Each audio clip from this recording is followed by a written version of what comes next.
প্রিয় বন্ধুরা, তাহসিন ভয়েসে আপনাদের স্বাগতম। একটি আদালত কক্ষে নিস্তব্ধতার গভীরতা কল্পনা করুন, যেখানে প্রতিটি শ্বাস যেন একটি অজানা রহস্যের দিকে ইঙ্গিত করে।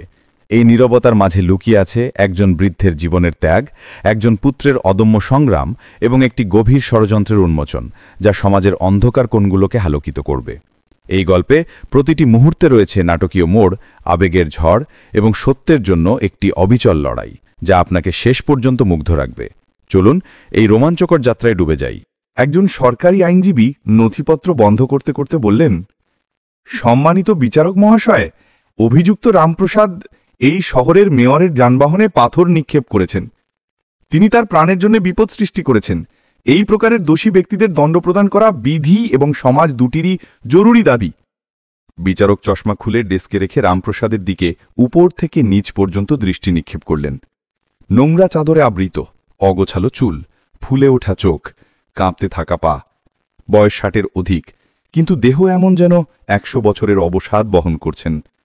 অভিযোগের জায়গায় দাঁড়িয়ে থাকতেও তিনি হাঁপিয়ে উঠছিলেন, যেন তার কাছে কোনো পার্থক্যই নেই যে তার সাথে কি ঘটছে। ঠিক সেই সময় বিচারক শাস্তির ঘোষণার জন্য মাইক্রোফোনের দিকে ঝুঁকে বললেন, অভিযুক্ত রামপ্রসাদকে। তখনই পেছন থেকে একটি চেঁচামেচি ভেসে এলো, থামুন! সকলের দৃষ্টি ঘুরে গেল। একজন যুবক, প্রায় ৩০ বছর বয়সী, সাদা শার্ট, কালো জ্যাকেট, চকচকে জুতো, কাঁধে দামি ঘড়ি, চুল কোঁচকানো সাজানো। তার চোখে জল ছিল, কিন্তু মুখে ক্রোধ ছিল, আর ভিতরে একটা যুদ্ধ চলছিল, যার প্রভাব পুরো হল ঘরে অনুভূত হল। আপনি কি বলছেন? বিচারক প্রশ্ন করলেন। জি, আমি আইনজীবী বিকাশ রামবংশী, আর যিনি অভিযোগের জায়গায় দাঁড়িয়ে আছেন তিনি আমার বাবা, যার সাথে আমি গত ২২ বছর ধরে সাক্ষাৎ করিনি, কারণ আমাকে বলা হয়েছিল আমার বাবা মারা গেছেন। আদালতের দেয়াল পর্যন্ত কেঁপে উঠল। সামনে দাঁড়িয়ে থাকা রামপ্রসাদ তখনও নীরব। তার মুখে কোনো ভাব পরিবর্তন নেই, যেন তিনি শোনেননি যে কেউ তাকে বাবা বলছে। বিকাশ এগিয়ে গেল। সম্মানিত বিচারক, আমাকে ১৫ মিনিট সময় প্রদান করুন। আমি এই মামলার প্রকৃত সত্য দেখাতে চাই এবং আমার বাবার সত্য বলতে চাই, যা হয়তো তার নিজেরও স্মৃতিতে নেই। ১৫ মিনিট সময় প্রদান করা হলো।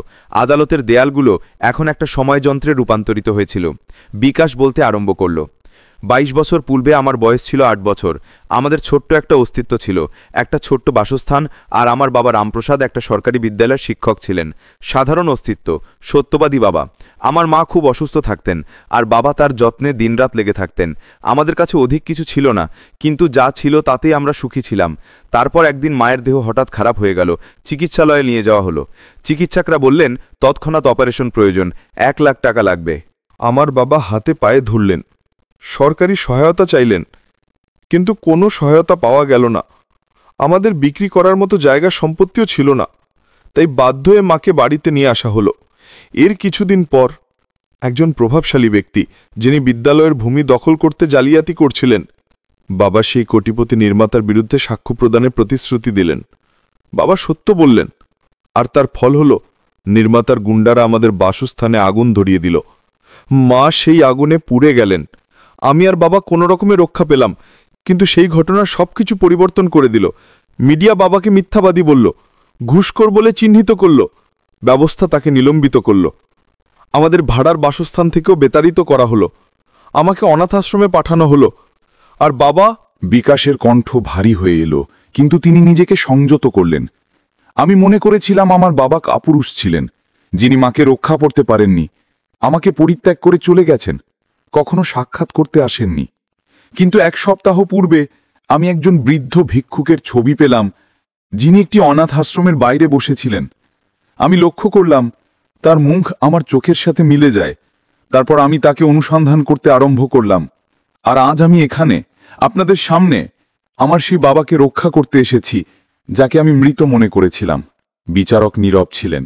পুরো আদালত এখন বিকাশের কাহিনীর প্রভাবে নিমজ্জিত হয়ে গিয়েছিল। মিডিয়ার ক্যামেরাগুলো এখন শুধু রেকর্ড করছিল না, তারা সহানুভূতি ধারণ করার প্রচেষ্টা করছিল। কিন্তু রামপ্রসাদ তখনও নীরব।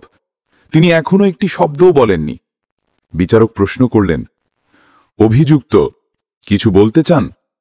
রামপ্রসাদ ধীরে ধীরে মাথা উত্তোলন করলেন এবং কাঁপা কণ্ঠে বললেন, আমার বলার কিছু নেই। আমি সেই পাথর নিক্ষেপ করিনি, হ্যাঁ, আমি মেয়ারের যানবাহনের কাছে বসেছিলাম। আমি ক্ষুধার্ত ছিলাম আর যানবাহন থেকে ফেলে দেওয়া খাদ্য তুলতে প্রচেষ্টা করছিলাম। হয়তো কেউ দেখেছে বা দেখতে চেয়েছে। তারপর তিনি বিকাশের দিকে দৃষ্টি নিক্ষেপ করলেন। আমি তোকে দেখতে চাই না পুত্র। আমি তোকে এই নোংরা বিশ্ব থেকে দূরে রাখার জন্যই সব পরিত্যাগ করেছিলাম। তোকে এই নরকে টেনে আনতে চাইনি, যা আমি ভোগ করেছি।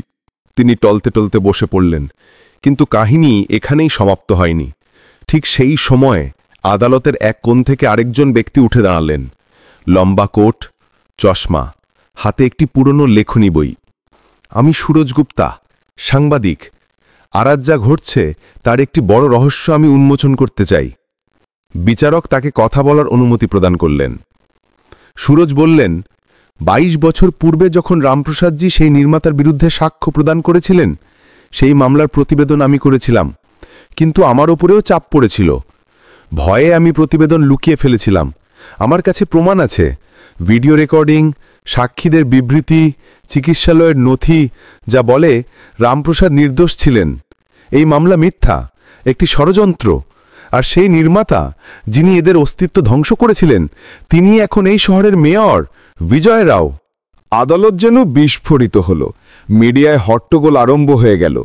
মেয়র বিজয় রাও, যিনি এতক্ষণ শুধু মামলার সাথে জড়িত ভিডিওতে ছিলেন, এখন হঠাৎ প্রধান সন্দেহভাজন হয়ে উঠলেন। বিচারক তৎক্ষণাৎ পুলিশকে নির্দেশ দিলেন, মেয়র বিজয় রাওর অনুসন্ধান অবিলম্বে আরম্ভ করা হোক। সাংবাদিকের প্রদান করা প্রমাণগুলো আদালতে উপস্থাপিত করা হোক। কিন্তু পরের মুহূর্তেই একটি খবর এলো, বিজয় রাও শহর থেকে পলায়ন করেছেন। আদালত রামপ্রসাদকে তৎক্ষণাৎ মুক্তি প্রদান করল। বিকাশ দৌড়ে বাবার কাছে গিয়ে তার কাঁধে আলিঙ্গন করল। বাবা, এখন আমি আপনাকে কোথাও যেতে দেব না।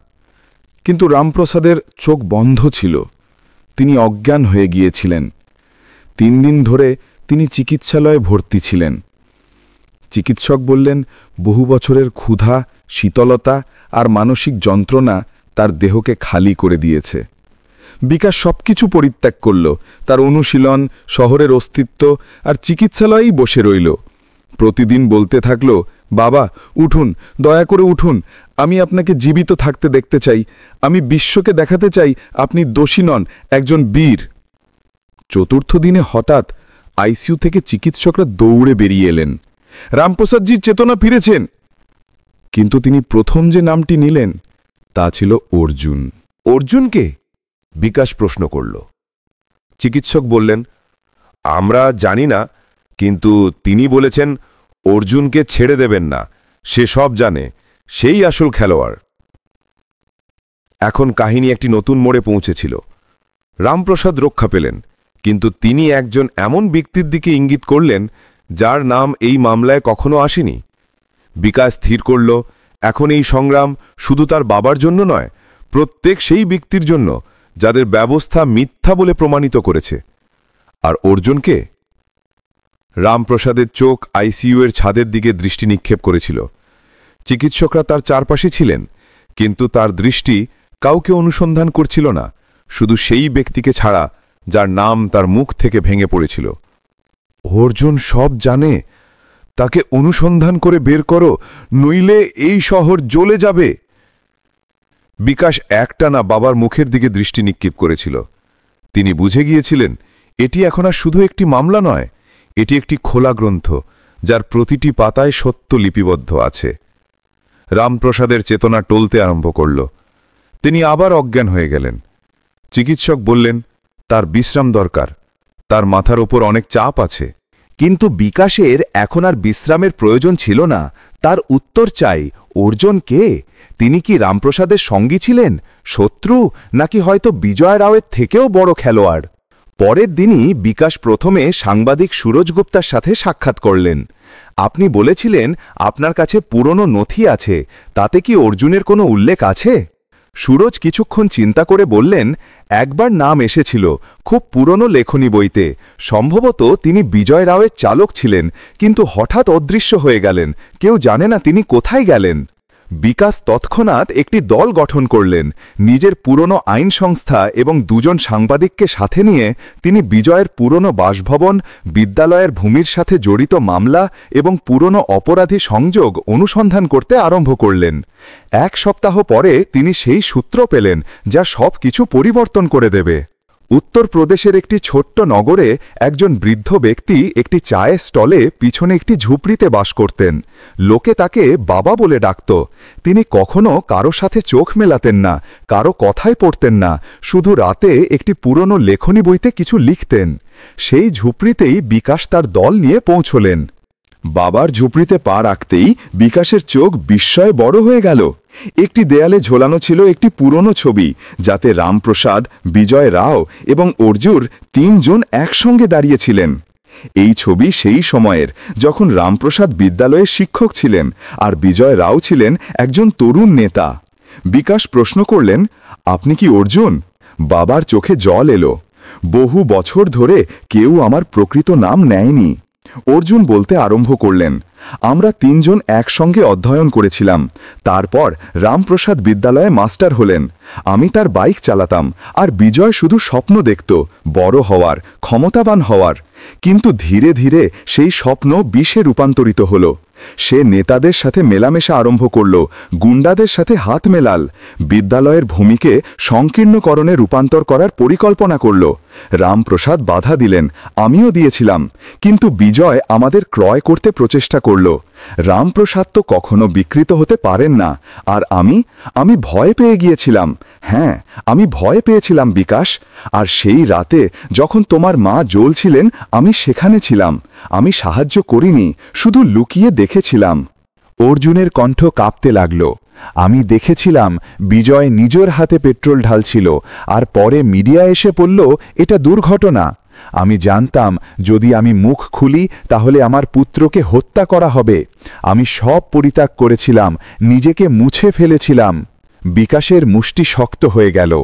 আপনার ভয় আমার বাবাকে 22 বছর ধরে নরকে পাঠিয়েছে, আর আপনি এখন অনুতাপ করছেন? অর্জুন তার লেখনী বই তুলে নিলেন। এতে সব লিপিবদ্ধ আছে, বিজয়ের পরিকল্পনা, তার সঙ্গী, তার হিসাব, সব। বিকাশ লেখনী বইটি গ্রহণ করলেন। এখন আপনি আদালতে যাবেন এবং এই সব কিছুর সাক্ষ্য প্রদান করবেন। অর্জুন বললেন, আমি আদালতে যাব না, তবে তোমাকে আরেকটি জিনিস প্রদান করব। তিনি ধীরে উঠলেন, ঝুপড়ির এক কোণ থেকে একটি খাম বের করলেন। এটা সেই পত্র যা তোমার বাবা তোমার জন্য শেষবার লিখেছিলেন, কিন্তু কখনো প্রেরণ করতে পারেননি। বিকাশ কাঁপতে কাঁপতে পত্রটি পাঠ করলেন। পুত্র, যদি কখনো এই পত্র তোমার হাতে পৌঁছায়, তবে জেনে নিও আমি তোমাকে পরিত্যাগ করিনি। আমি তোমাকে রক্ষা করার জন্য নিজেকে মুছে দিয়েছিলাম। আমি চেয়েছিলাম তুমি এমন একটি বিশ্বে বাঁচো যেখানে তোমাকে রুটি ভিক্ষা করতে না হয়, যেখানে তোমাকে মিথ্যার সামনে মাথা নত করতে না হয়। যদি আমার শাস্তি দিয়ে তোমার অস্তিত্ব সহজ হয়ে থাকে, তবে বুঝে নিও তোমার বাবার ত্যাগ বৃথা যায়নি। বিকাশের চোখের জল থামছিল না। তিনি সেখানেই শপথ গ্রহণ করলেন, এখন এই সংগ্রাম থামবে না। পরের দিন আদালতে হইচই পড়ে গেল। বিকাশ লেখনী বই, অর্জুনের সাক্ষ্যের ভিডিও এবং প্রমাণের একটি বান্ডিল আদালতে জমা দিলেন। মিডিয়া উন্মাদ হয়ে গিয়েছিল। শিরোনাম তৈরি হয়ে গেল, শহরের মেয়রই প্রকৃত দোষী।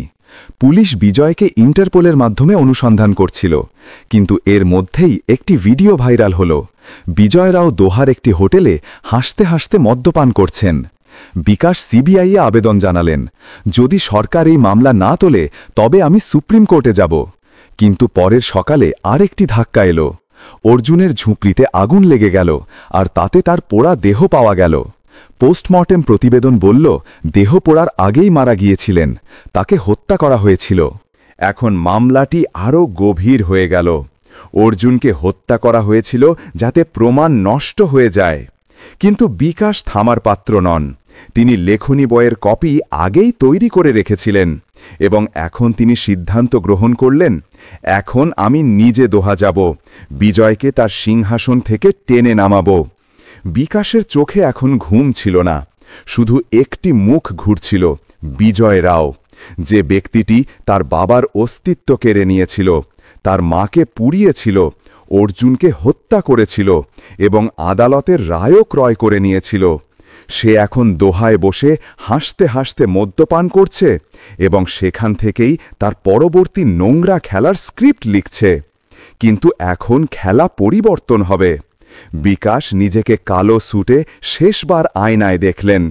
আয়নায় লিপিবদ্ধ ছিল সত্য সেটাই যা ভয়ের মধ্যেও বলা হয়। তিনি ভারত পরিত্যাগ করে দোহার উদ্দেশ্যে উড়ে গেলেন। দোহার আন্তর্জাতিক বিমানবন্দরে পা রাখতেই বিকাশের কাছে একটি ফোন এলো। আমরা জানি আপনি এখানে কেন এসেছেন, ফিরে যান, নইলে পরের লাশ আপনার হবে। বিকাশ হাসলেন। তোমরা মনে করছো আমি ভয় পেয়ে ফিরে যাব? এখন তোমরা ভয় পাওয়া আরম্ভ করো, কারণ আমি একা নই। আমি আমার বাবার কণ্ঠ, আমার পোড়া মায়ের চেঁচামেচি আর সেই সাক্ষ্যের শক্তি নিয়ে এসেছি যা তোমরা 22 বছর আগে চেপে রেখেছিলে। তিনি ফোন বিচ্ছিন্ন করলেন। বিকাশ জানতেন দোহাই আইনি পথে কিছু পাওয়া যাবে না। সেখানে বিজয় অনেক শেখ, ব্যবসায়ী এবং পুলিশ অফিসারকে ক্রয় করে রেখেছিল, কিন্তু তারও একটি শক্তিশালী সহায়তা পাওয়া গেল। আহমেদ রহমান, দোহা পুলিশের একজন সত্যবাদী অফিসার, যিনি ভারতীয় সাংবাদিক সুরজ গুপ্তার প্রতিবেদন পাঁচ করেছিলেন এবং এই মামলায় সহায়তা করতে চেয়েছিলেন। আহমেদ বললেন, বিজয়কে স্পর্শ করা সহজ নয়, তবে অসম্ভব নয়। যদি আমরা তার হিসাব, সম্পত্তি এবং লেনদেনের পুরো হিসাব বের করতে পারি, তবে ইন্টারপোল তাকে ভারতে প্রেরণ করতে বাধ্য হবে। কাজ আরম্ভ হয়ে গেল। আহমেদ এবং বিকাশ রাতের পর রাত বসে তার কৃত্রিম কোম্পানির তালিকা বের করলেন, হাওয়ালা লেনদেন, পাসপোর্ট জালিয়াতির নথি। আর সেখানেই তারা আরেকটি নাম পেলেন, ফাতিমা খান, একজন মহিলা যিনি একসময় বিজয়ের ব্যক্তিগত সহকারী ছিলেন এবং এখন একটি বিলাসবহুল হোটেলের মালিক। তিনি অনেক কিছু জানতেন, কিন্তু নীরব ছিলেন। বিকাশ তার সাথে সাক্ষাৎ করতে হোটেলে গেলেন। প্রথম দৃষ্টিতেই তার চোখে ভয় দেখা গেল। ফাতিমা বললেন, যদি আমি কিছু বলি তবে তারা আমার কন্যাকে হত্যা করবে। আমি প্রতিদিন বাঁচি না মরি, কিন্তু আমার কন্যার জন্য নীরব আছি। বিকাশ পকেট থেকে অর্জুনের পোড়া ছবি বের করলেন। এটা দেখুন, এটা নীরব থাকার মূল্য। পরের নম্বর কার, আপনি স্থির করুন। কিছুক্ষণের নীরবতার পর ফাতিমা বললেন, ঠিক আছে, আমি বলবো, তবে ক্যামেরায় নয়। আমার কাছে একটি হার্ড ড্রাইভ আছে, যাতে বিজয় রাওয়ের সব ব্যাংকের বিবরণ, কল রেকর্ডিং এবং আন্তর্জাতিক চুক্তি আছে। যদি সেটা আপনার হাতে পৌঁছায়, তবে পুরো খেলা সমাপ্ত। হার্ড ড্রাইভে সব কিছু ছিল, ভিডিও কল, যাতে বিজয় তার গুন্ডাদের রামপ্রসাদের মুখ বন্ধ করার জন্য টাকা দিচ্ছিল, অর্জুনের ওপর নজর রাখার নির্দেশ দিচ্ছিল এবং ভারতে বসে কিছু মন্ত্রীর সাথে কথা বলছিল। কিন্তু এখন এই সব কিছু বিশ্বের সামনে আনতে হবে। বিকাশ একটি লাইভ প্রেস কনফারেন্সের পরিকল্পনা করলেন, যাতে হার্ড ড্রাইভের সব কিছু উন্মোচিত করা হবে। লাইভ কনফারেন্স আরম্ভ হল। বিশ্ব দেখছিল, ভারতের লোকেরা টেলিভিশনের সামনে ছিল, সোশ্যাল মিডিয়ায় #জাস্টিস ফর রামপ্রসাদ ট্রেন্ড করছিল। আর তখনই লাইভে চলতে আরম্ভ করল ভিডিও ক্লিপ।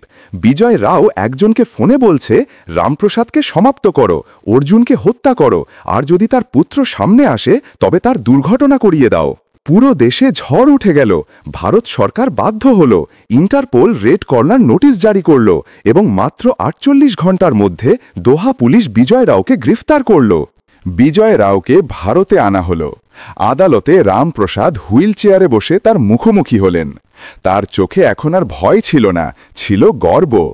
বিচারক বললেন, 22 বছরের তপস্যা, একজন পুত্রের সংগ্রাম এবং একজন বাবার নীরবতা আজ আমাদের চোখ খুলছে।